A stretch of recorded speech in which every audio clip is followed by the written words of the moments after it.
La responsabilité que je prends au quotidien, c'est d'intégrer et d'instaurer des mécanismes d'apprenance collective.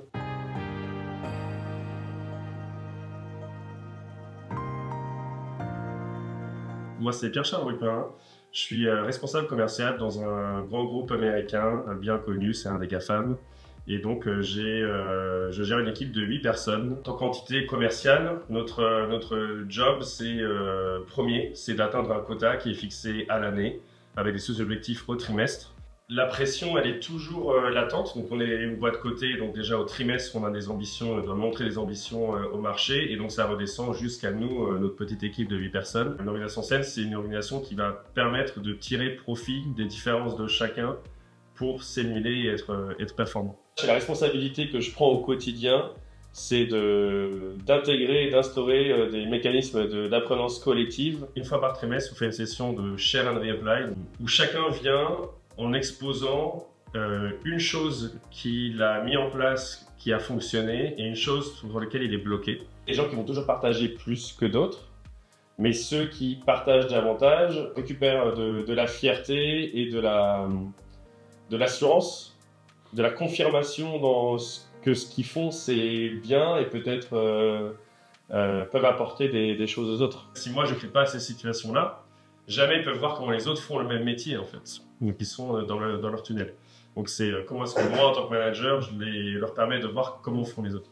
Grand groupe américain, ça fonctionne à la méritocratie.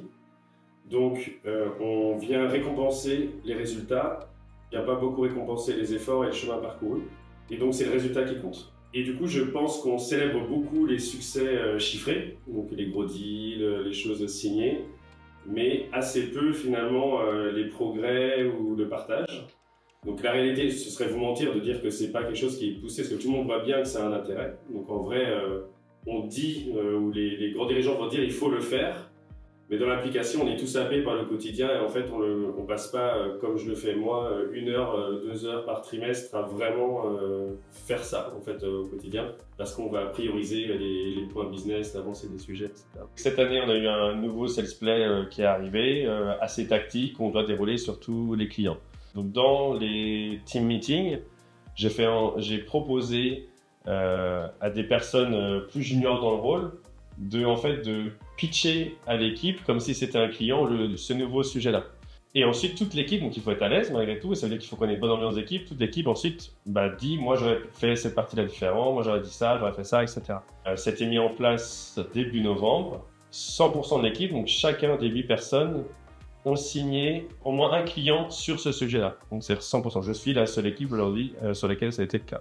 Parce que je pense qu'ils ont été équipés, motivés, émulés. Et après, on a des enquêtes de satisfaction employée qui sont très suivies 2 fois par an. Les thèmes de motivation en équipe, émulation et ce qu'on appelle le score de thriving, donc qui est comment est-ce que je prospère dans mon rôle.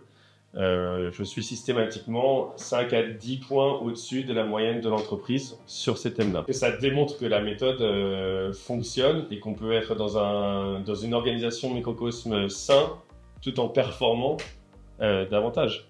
Mais l'impact très concret, c'est que je remarque à chaque fois que je mets en place ces mécanismes-là, même pour des nouveaux sujets commerciaux, je suis la première équipe à avoir les meilleurs résultats sur ces nouveaux sales play ou motion commercial. Donc c'est un impact direct sur la performance de l'équipe. Dans mon contexte, en tout cas, le frein à pas généraliser davantage, de mettre l'accent sur ce type d'initiative-là, c'est qu'on a une culture très très forte des résultats à court terme.